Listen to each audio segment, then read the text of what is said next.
Hello friends, we are starting with another video for the CTET CDP 2024 और जो आज हम डिस्कस करेंगे वो है हमारे पास 2016 का पेपर है सितंबर का, जिसको आज हम डिस्कस करेंगे। तो स्टार्ट करते हैं फर्स्ट क्वेश्चन से। यहाँ पे है फर्स्ट क्वेश्चन है, two students read same passage yet construct entirely different interpretation of its meaning, so which of the following is true about them. कि एक ही पैराग्राफ है, दोनों बच्चे पढ़ रहे हैं बट दोनों ही डिफरेंट मीनिंग निकाल रहे हैं, तो उसका रीज़न क्या है। तो उसका जो है मैं इस टाइम अभी आपको डायरेक्ट जो इसका आंसर होगा वही आपको मैं बताऊंगी। So it is possible because different factors affect learning of individuals in the very way. Because of individual differences ये हो सकता है कि कुछ एक बच्चा किसी टॉपिक को या पैराग्राफ को किसी और तरीके से समझे, दूसरा बच्चा किसी और तरीके से समझे, वो कुछ और मीनिंग निकाले, वो कुछ और मीनिंग निकाले, तो ये पॉसिबल है। According to the NCF 2005 learning is क्या है, एक्टिव सोशल है, पैसिव सिंपल है, पैसिव सोशल है या एक्टिव सिंपल है।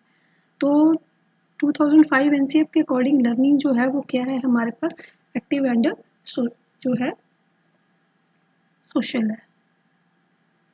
नेक्स्ट हम बात करते हैं तो to enable students to think independently and become effective learner it is important for a teacher.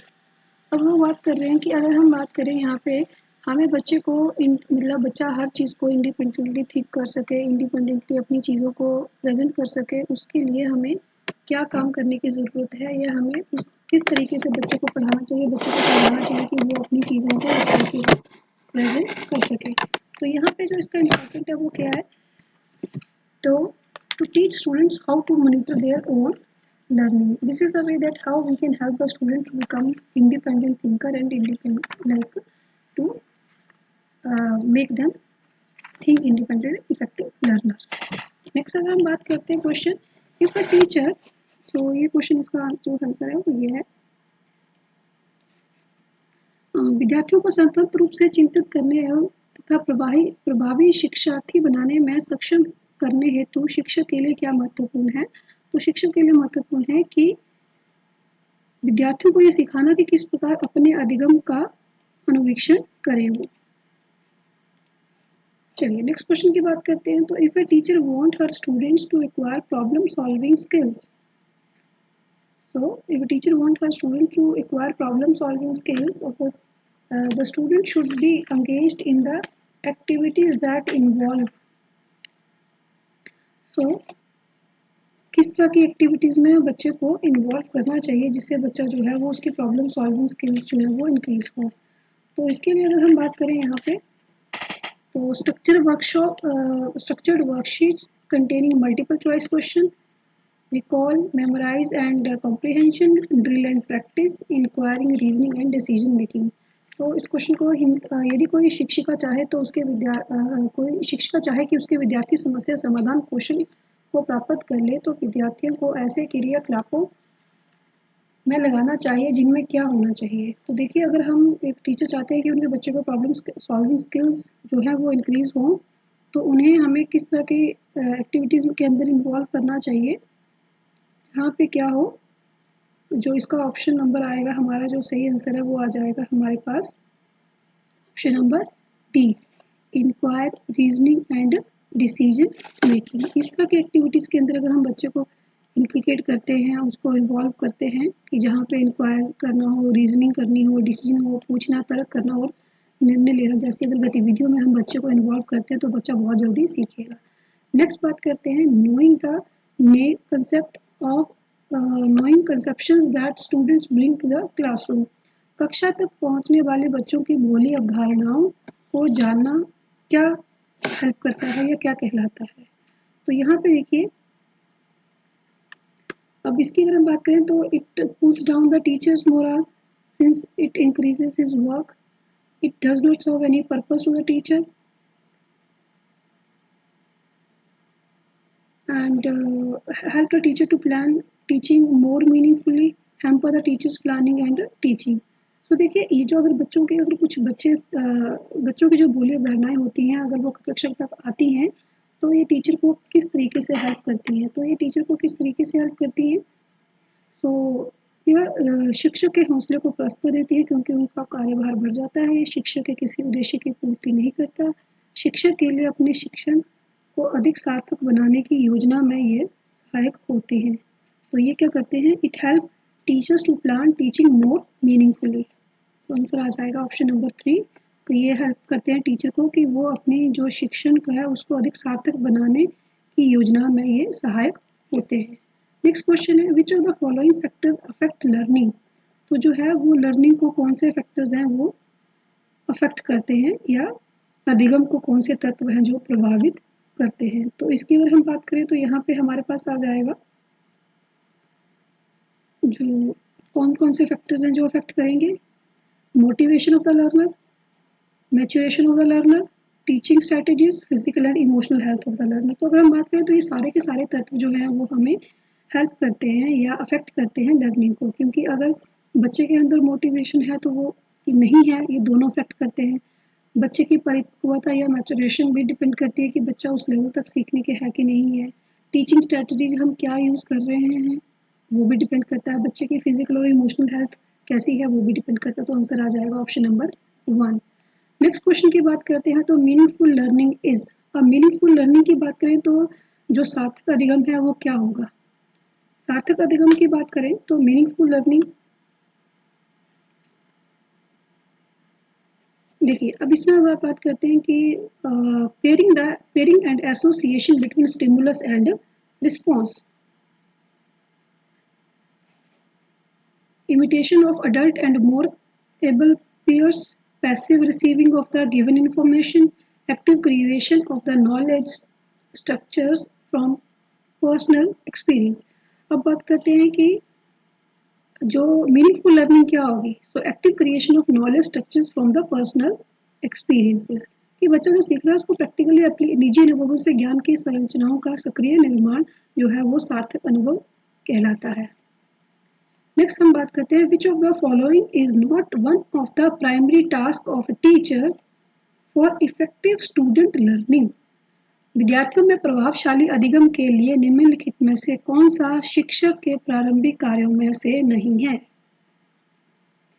यहाँ पे अगर हम बात करें हमारे पास कौन कौन से ऑप्शन है, विद्यार्थियों को उपदेशात्मक विधि से सूचना प्रदान करना, विद्यार्थियों की उन भावनाओं को जानना जिन्हें लेकर वे कक्षा में आते हैं, विद्यार्थियों से उच्च स्तर के प्रश्नों के उत्तर की अपेक्षा करना, विद्यार्थियों को यह सिखाना कि वे अपने अधिगम के प्रयासों को कैसे देख और सुधार सकते हैं।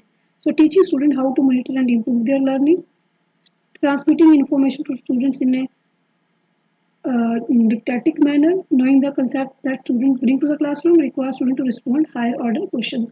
अब यहाँ पे क्वेश्चन है, which of the following is not the primary task of the teacher for a effective student learning। अब यहाँ पे अगर हम बात करें तो हमारे पास जो ऑप्शन सही आता है वो कौन सा है, कि अगर हम बात करें कि जो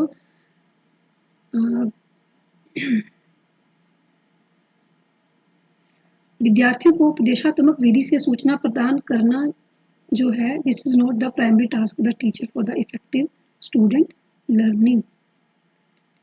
अगर हम डिटेक्टिव मैनर में बच्चों को इन्फॉर्मेशन सारी पास कर देंगे तो वो जैसे हम बात करते हैं कॉपी पेस्ट वाला काम हो जाएगा बच्चों के लिए। विच of the following statement about principles of development is incorrect. ये ध्यान रखना है आपको, यहाँ पे करेक्ट और इनकरेक्ट का कहा पूछा गया है।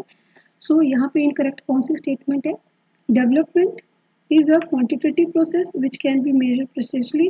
Development depends on maturation and learning. Development take due to the constant interaction. Every child goes through the stages of development, yet there are wide individual differences among children।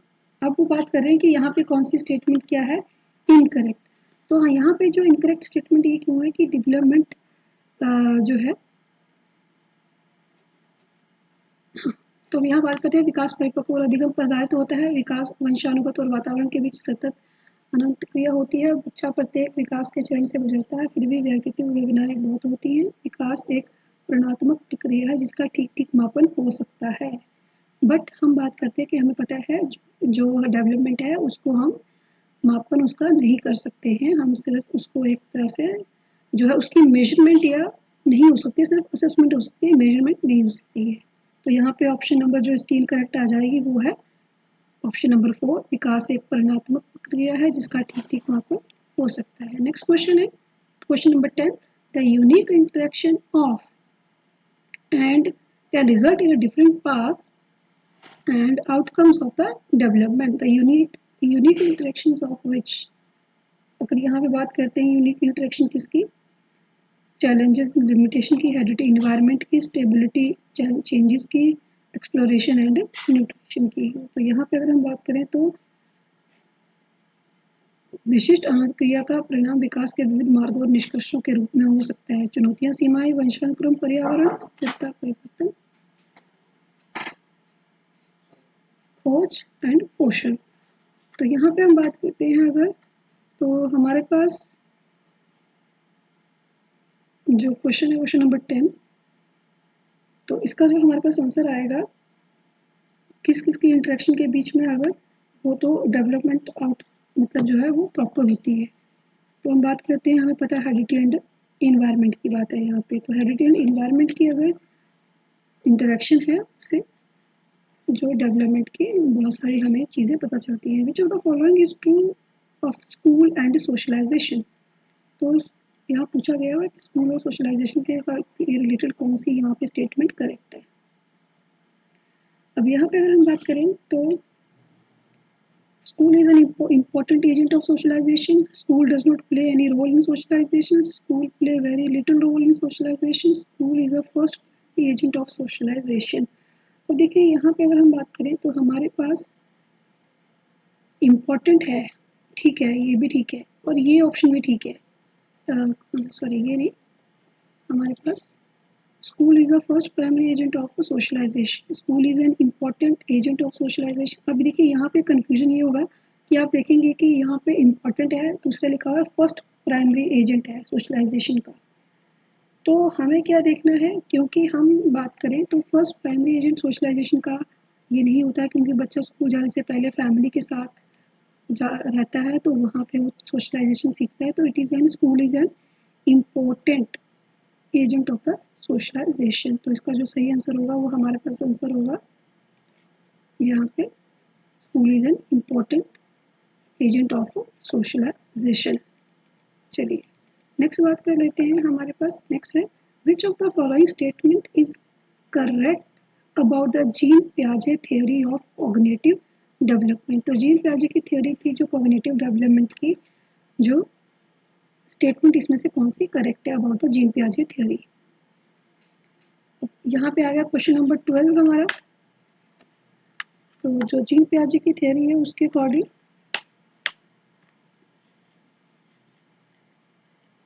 पियाजे argue that instead of progressing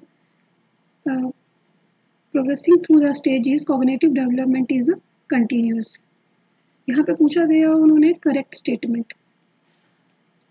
we have to find out the correct statement about the theory and let's see about the Piaget argued that instead of progressing through stages, cognitive development is continuous. Piaget has proposed 5 distinct stages of cognitive development. Stages are invariant, which means that no stage can be skipped. The sequence of the stages can vary according to the cultural context of the children. सो यहाँ पे अगर हम बात करें, हमारे पास gene पियाजे की संज्ञानात्मक विकास के सिद्धांत के बारे में निम्नलिखित कथनों में से कई सही कथन कौन सा है। तो पियाजे का तर्क था कि संज्ञानात्मक विकास चरणों में आगे बढ़ने की अपेक्षा निरंतर होता है। तो पियाजे argue that instead of progressing through the stages cognitive development is continuous.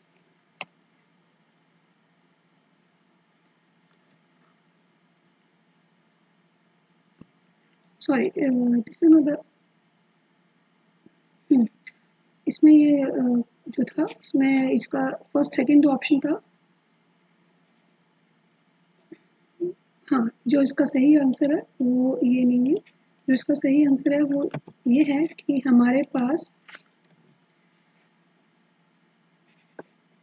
stages are invariant, which means that no stage can be skipped. तो यहाँ पे ये बात कर रहे हैं, हाँ ठीक है, यहाँ पे अगर हम बात करें तो इन्होंने ये बोला है कि जो स्टेजेस हैं कॉग्निटिव डेवलपमेंट की, वो जो है कोई भी चरण छुपा नहीं जा सकता, क्योंकि सब चरण क्या है, स्थिर है। तो हम बात करें तो जो डेवलपमेंट है, अगर हम बात करें सेंसरी स्टेज है बच्चे की जो अगर हम बात करें तो प्री ऑपरेशनल है, फॉर्मल ऑपरेशनल है, एडोलेसेंस स्टेज है, चाइल्डहुड स्टेज है। तो बच्चा हर स्टेज से गुजरता है और ऐसा नहीं हो सकता है कि बच्चा किसी भी स्टेज को स्किप कर सके। तो ये आंसर इसका बिल्कुल सही है, no stage can be skip. 13 question की अगर हम बात करें, the concept of conservation as proposed by Jean पियाजे मीन।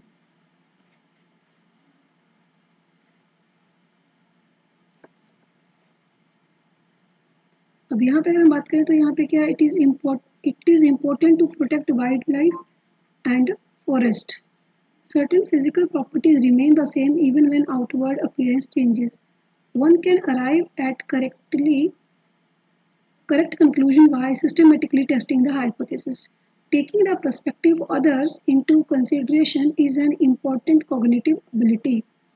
तो यहाँ पे अगर हम बात करें तो जीन पियाजे द्वारा प्रस्तुत संरक्षण के प्रत्यय से तात्पर्य है कि वन जीवन और वनों का संरक्षण करना बहुत महत्वपूर्ण है। तो जीन पियाजे ने जो थ्योरी दी थी वो बेसिकली थी चाइल्ड साइकोलॉजी के लिए। तो यहाँ पे वो वन जीवन और वनों के बारे में तो कोई बात कर नहीं रहे, तो ये ऑप्शन पहले ही यहाँ से डिस्कार्ड हो जाता है।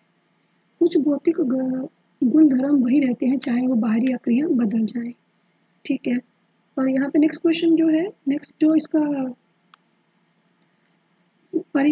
परिकल्पना पर विविध परीक्षण से सही निष्कर्ष पर पहुंचा जा सकता है। दूसरों के परिदृश्य को ध्यान में रखना एक महत्वपूर्ण संज्ञानात्मक क्षमता है। तो जो कंजर्वेशन का मतलब ये है जीन पियाजे के द्वारा कि the certain physical properties remain the same even when the outward appearance changes. अगर हम बात करें यहाँ पे तो जो बच्चे की जो इंडिविजुअल डिफरेंसेस की बात करें तो इंडिविजुअल डिफरेंसेस सब में रहते हैं, चाहे वो बड़े हों चाहे वो छोटे हों।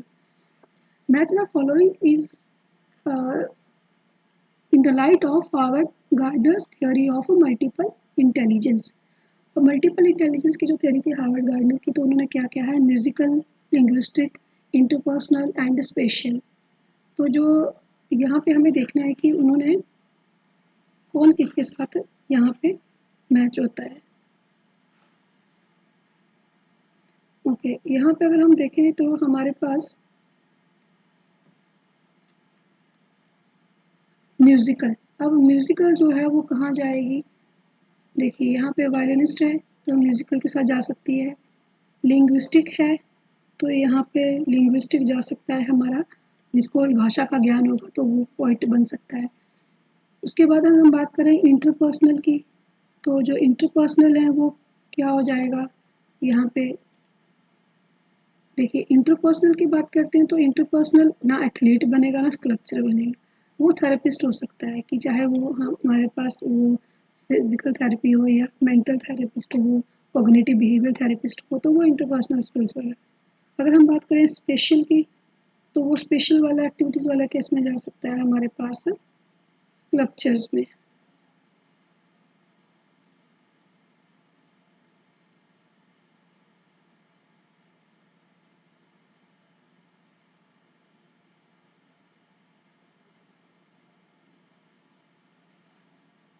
अब अगर हम बात करें इसके बाद नेक्स्ट हम बात करें according to the Lev Vygotsky theory. So according to the Lev Vygotsky theory, the interaction with adult and peer does not influence the language development. Okay, second क्या है यहाँ पे हमारे पास, सेकंड जो हमारे पास ऑप्शन है वो क्या कह रहा है, the language development changes the nature of human thought. Culture play a very small role in language development. Children learn language through the language acquisition device। अब यहाँ पे अगर हम बात करें तो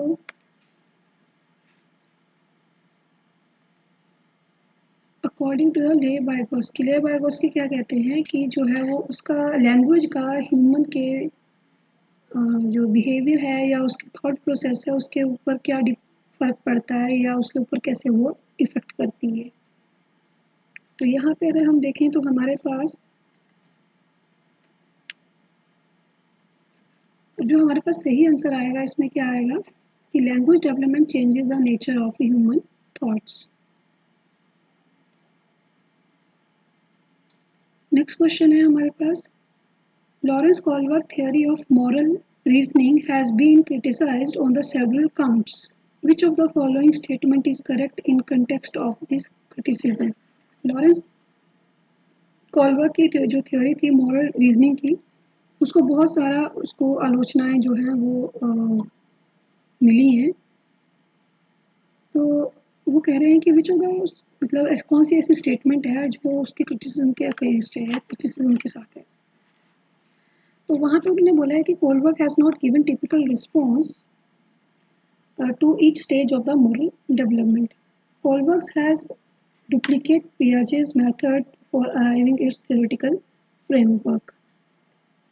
Kohlberg's theory does not focus on the children's response, and Kohlberg has based theory on primarily on the male sample. अब यहाँ पे बात करते हैं कि उसका जो उसको बहुत सारे जो क्रिटिसाइज्ड मिले थे, तो उसमें क्या ऐसा कौन सी ऐसी लाइन है जो क्रिटिसिज्म को उसको मतलब क्रिटिसिज्म था या उसके संदर्भ में है ये। तो यहाँ पे हम बात करें तो हमारे पास क्रिटिसिज्म बेसिकली उसको इसलिए भी मिला था कि उसका जो बहुत जो उसकी थ्योरी थी कोलबर्ग की, वो बेसिकली डिपेंड थी सारी मेल सैंपल्स के ऊपर। ये उसका सबसे ज़्यादा मतलब बहुत ज़्यादा उसको इस चीज़ के लिए क्रिटिसिज्म मिला था। नेक्स्ट क्वेश्चन है जो question number 17, which of the following highlight assessment for learning. तो which of the following highlight the assessment for learning. अब यहाँ पे फर्स्ट अगर हम देखें तो हमारे पास क्या ऑप्शन है, the teacher assess conceptual understanding of the student beside focusing on the process of thinking. शिक्षक विद्यार्थी की चिंतन प्रक्रियाओं पर ध्यान देने के अलावा उनकी अवधारणात्मक समझ का भी आकलन करता है। शिक्षक मानक उत्तरों से विद्यार्थी के उत्तरों की तुलना करके उसका आकलन करता है। शिक्षक पाठ्य पुस्तकों में दी गई जानकारी के आधार पर विद्यार्थियों की आकलन करता है। शिक्षक किसी विद्यार्थी के निष्पादन का आकलन दूसरे के निष्पादन की तुलना में करता है। तो देखिए असेसमेंट फॉर लर्निंग की अगर हम बात करें तो इसमें हमारे पास कौन सा ऑप्शन सही हो सकता है। अब देखिए टीचर जो है वो किसी दूसरे बच्चे के साथ कंपेयर करके रीजनिंग उसकी जो है कॉपी चेक या कुछ भी जो असेसमेंट है वो नहीं करेगा, तो ये ऑप्शन भी गया। Teacher student based on the information given in the text book, no. हम ये देखना है टीचर को कि teacher says the conceptual understanding of the student beside focusing on the thinking. अभी देखना है कि बच्चा को जो है वो जो क्लास में अगर बच्चे ने कोई चीज़ समझी है तो वो उसको अगर जब पेपर में लिख रहा है तो वो उसको किस तरीके से लिख पा रहा है, वो उसमें अपनी अंडरस्टैंडिंग उसकी झलक रही है कि नहीं झलक रही है, ये सब चीज़ें चेक करनी है। तो ये हमारा लर्निंग की असेसमेंट है। चाइल्ड सेंटर्ड पेडागोगी मीन्स, यहाँ पे चाइल्ड सेंटर्ड पेडागोगी का मतलब क्या है यहाँ पे, तो चाइल्ड सेंटर्ड पेडागोगी का मतलब है यहाँ पे हमारे पास शिक्षक द्वारा बच्चों के आदेश देना कि क्या करना चाहिए, बच्चों के अनुभव को उनकी आवाज़ को प्रमुखता देना, निर्धारित सूचना का अनुसरण करने में बच्चों को सक्षम बनाना, कक्षा में सारी बातें सीखने के लिए शिक्षक का आगे आगे होना।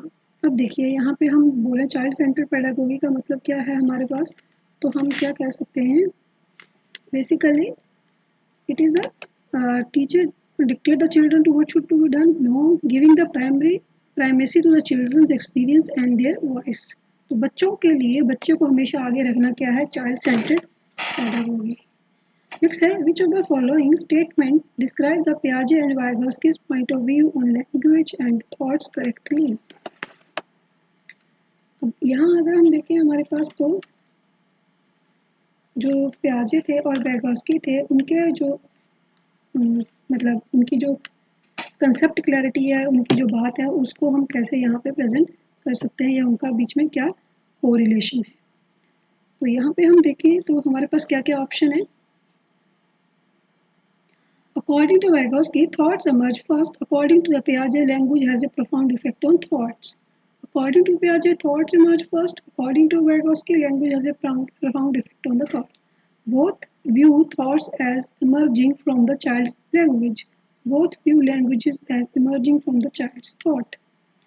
अब यहाँ पे अगर हम इसका सही आंसर देखें तो क्या है, पियाजे के क्या कहते थे कि जो थॉट्स हैं वो पहले आते हैं, एंड वाइगोस्की कहते थे कि जो लैंग्वेज है उसका बहुत ज़्यादा इफेक्ट पड़ता है थॉट्स के ऊपर। तो जो हमारा सही ऑप्शन होगा वो क्या होगा? सो अकॉर्डिंग टू पियाजे, thoughts emerge first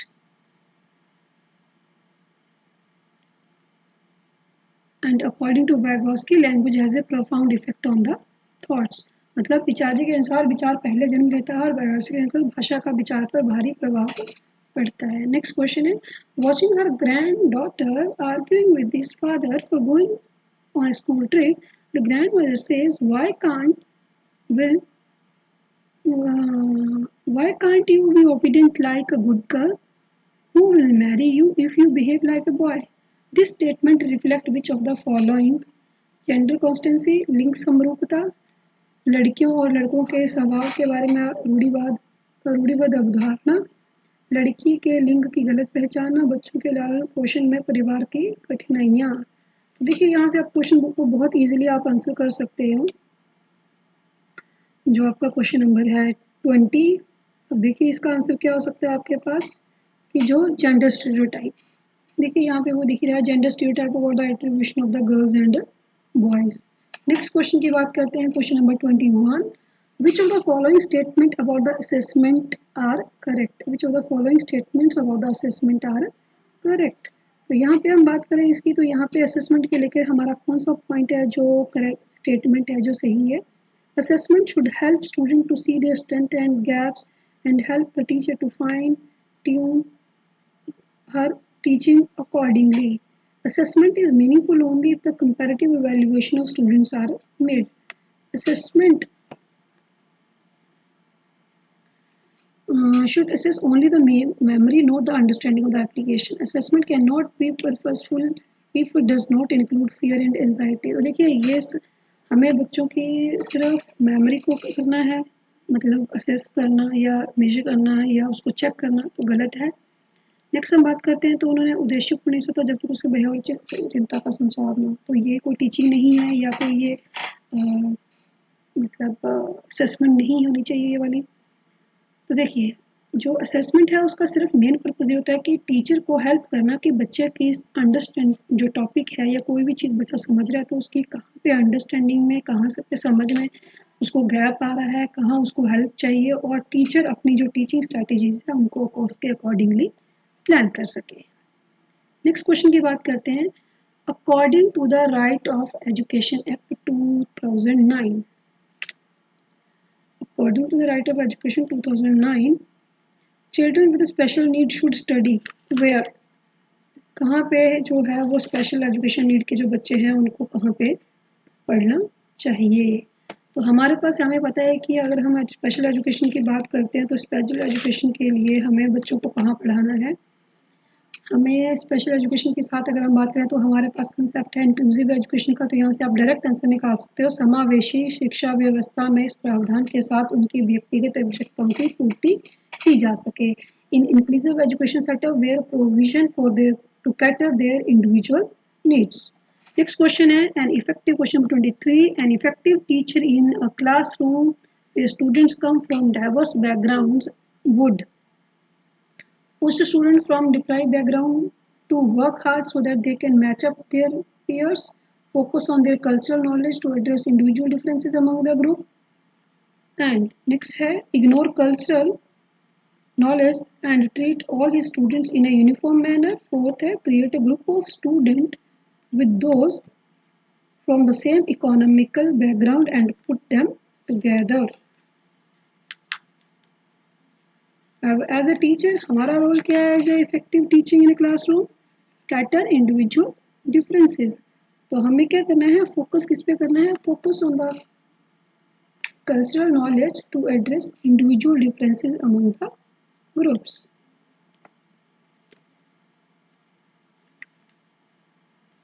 next question की बात करते हैं, तो हमारे पास मैच द फॉलोइंग है, principle of development and their correct description, proximodistal trend, cephalocaudal trend, inter individual and intra individual trends. अब यहाँ पे अगर हम बात करें, क्वेश्चन नंबर है 24। अब यहाँ पे हम देखें तो हमारे पास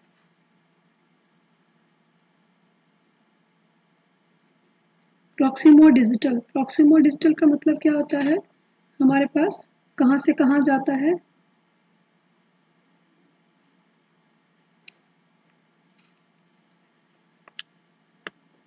ओके प्रॉक्सिमो डिजिटल है, सिफेलोकार्डुअल है, इंटर इंडिविजुअल है या इंट्रा इंडिविजुअल है। Different children develop at different rates. Head to toe sequence in a single child. The rate of development can vary from domain of development to the another, from center to the body to outwards progress from simple to complex. समीप दूराभिमुख दिशा, तो यहाँ पे देखिए अगर हम समीप दूराभिमुख दिशा की बात कर रहे हैं तो हमारे पास यहाँ से कहाँ तक चलेगी चीज़ कि हम सरल से सिंपल से जा रहे हैं कॉम्प्लेक्स की तरफ। Progressing from simple to complex can be connected with the proximo-digital. And then cephalocardial, cephalocardial का अगर हम देखें तो हमारे पास कहाँ से जाएगी, cephalocardial शिर पदाभिमुख, सिर से पैर की ओर का जाना, तो ये कहलाएगा हमारा। नेक्स्ट हम बात करें inter individual and intra individual. तो इंटर इंडिविजुअल की हम बात करें दो different children develop at different rates, उसको हम क्या बोलेंगे, इंडिविजुअल इंटर इंडिविजुअल, मतलब कि हर बच्चा दूसरे बच्चे से डिफरेंट है, सबका अपना जो ग्रोथ का रेट है, डेवलपमेंट का रेट है वो डिफरेंट है। इंट्रा इंडिविजुअल, अगर हम इंट्रा इंडिविजुअल की बात करें तो in a single child the rate of development can vary from domain to domain of development to the other. अगर हम बात करें कुछ बच्चों में क्या होता है कि कई बच्चे पहले चलना सीखते हैं, डायरेक्ट क्रॉल मतलब क्रॉल नहीं करते हैं, डायरेक्ट चलना सीखते हैं। कुछ बच्चे जो हैं वो पहले क्रॉल करते हैं फिर चलना सीखते हैं। तो वो क्या कह रहे हैं कि एक बच्चे के अंदर भी डेवलपमेंट बहुत तरीके से डिफर कर सकती है, उसके जो डोमेन्स हैं, लिखना पढ़ना, कुछ मतलब डायरेक्ट शब्द बोलना, तो वो डिफरेंट तरीके से वेरी करते हैं। तो इन सिंगल चाइल्ड किसी अकेले बच्चे में विकास की दर के एक क्षेत्र की अपेक्षा दूसरे क्षेत्र में भिन्न हो सकती है। नेक्स्ट हम बात करते हैं नेक्स्ट क्वेश्चन की, question number 25, which of the following statement true about the cognition and emotion is correct, which of the following statement about the cognition and emotion are correct. तो यहाँ पे हम बात करें तो फर्स्ट क्या है, संज्ञान और संवेग के बारे में कौन सा कथन सही है, संज्ञान और संवेग आपस में जुड़े हैं एंड अफेक्ट ईच अदर, संज्ञान एंड संवेग दूसरे को से स्वतंत्र प्रक्रियाएं हैं। संज्ञान संवेगों को प्रभावित करता है किंतु संवेग संज्ञान को प्रभावित नहीं करता, संवेग संज्ञान को प्रभावित करते हैं किंतु संज्ञान संवेगों को प्रभावित नहीं करता। तो यहाँ पे अगर हम बात करें तो संज्ञान और संवेग जो है वो इंटरकनेक्टेड है and intervened and affect each other. So basically cognition and emotions are intervened. संज्ञान और संवेग आपस में जुड़े हैं और एक दूसरे को प्रभावित करते हैं। Question number 26, in an inclusive classroom with a diverse learner, cooperative learning and peer tutoring help in what, तो क्या करनी चाहिए, विविध शिक्षार्थियों वाली एक समावेशी कक्षा में सहयोगी एवं और समवयस्कों से सीखना क्या किस में हेल्प करता है और क्या होता है, केवल कभी कभी ही प्रयोग किया जाना चाहिए क्योंकि यह सहपाठियों से तुलना को बढ़ाता है, सक्रिय रूप से निरुत्साहित किया जाना चाहिए और प्रतियोगिता को बढ़ावा देना चाहिए, सक्रिय रूप से प्रोत्साहित किया जाना चाहिए जिससे समवयस्कों की सक्रियता बढ़े, should not be practiced and students should be segregated based upon their abilities, no। सो यहाँ पे आंसर आएगा it should be actively promoted to facilitate the prior acceptance, एक दूसरे के साथ अच्छे से कोऑपरेटिव में रहना, कोऑपरेशन में रहना, ये जो है हमारे पास कोऑपरेटिव लर्निंग के थ्रू हम इसको प्रमोट कर सकते हैं। तो teacher can add diversity in classroom, teacher जो है वो डाइवर्सिटी को कैसे है, विविधता जो है क्लास में उसको कैसे टीचर जो है वो संबोधित कर सकते हैं। तो यहाँ पे अगर हम बात करें तो हमारे पास टीचर कैसे जो है विविधताओं को या इंडिविजुअल डिफरेंसेस को या डाइवर्सिटी को कैसे टीचर कैटर कर सकते हैं, तो टीचर के जो कैटर करने का तरीका है वो कौन सा है, देखिए, accepting and valuing the difference, yes, using social economic background of the children for the pedagogical resources, yes, accommodate different learning style, giving standard instruction, no. Standard instruction तो हम दे ही सकते हैं कि जब तक हमारे पास अगर क्लास में डिफरेंट डिफरेंट तरह के बच्चे हैं तो हम स्टैंडर्ड इंस्ट्रक्शंस को नहीं बना सकते हैं। तो हम क्या कर सकते हैं, इंडिविजुअल डिफरेंसेस को एक्सेप्ट करें, उनका जो सोशल कल्चरल बैकग्राउंड है उसको एक्सेप्ट करके अपनी पेडागोजिकल टेक्निक्स को चेंज करें एंड जो लर्निंग स्टाइल्स है उनको उसके अकॉर्डिंगली मॉडिफाई करें। A teacher asks her class to cover the sharp edges and for the furniture with cotton and touch and feel. Notice board and books. The need of which category of special learner is she attempting to cater? तो ये किस तरह के बच्चों के लिए वो cater करती है, इस तरह से करके। तो जो बच्चे हैं विजुअली इम्पेयर्ड लर्नर, दृष्टि विकलांग शिक्षार्थियों के लिए टीचर इस तरह की एक्टिविटी करते हैं। Gifted children are best catered to educational programs that, और वो कह रहे हैं कि जो गिफ्टेड चिल्ड्रन हैं उनके लिए हम किस तरह के प्रोग्राम हमें करने चाहिए। तो उनको बेसिकली हमें देखिए उनका क्या है कि हमें उनकी इस तरह के हमें एक्टिविटीज़ में इन्वॉल्व करना चाहिए जहाँ पे उनकी डाइवर्जेंट थिंकिंग है वो बाहर निकल के आ सके, stimulate their thinking and give them opportunities to engage in the divergent thinking. Next question की 30th क्वेश्चन की बात करें, which of the following statement about the students failure in the school is correct. तो यहाँ बात करें कि school में अगर बच्चे फेल होते हैं तो उसका क्या रीज़न है। देखिए यहाँ पे क्या है, student belong to certain caste and communities fail since they do not have the ability. No. Students fail in school because appropriate reward are not offered for their learning. No.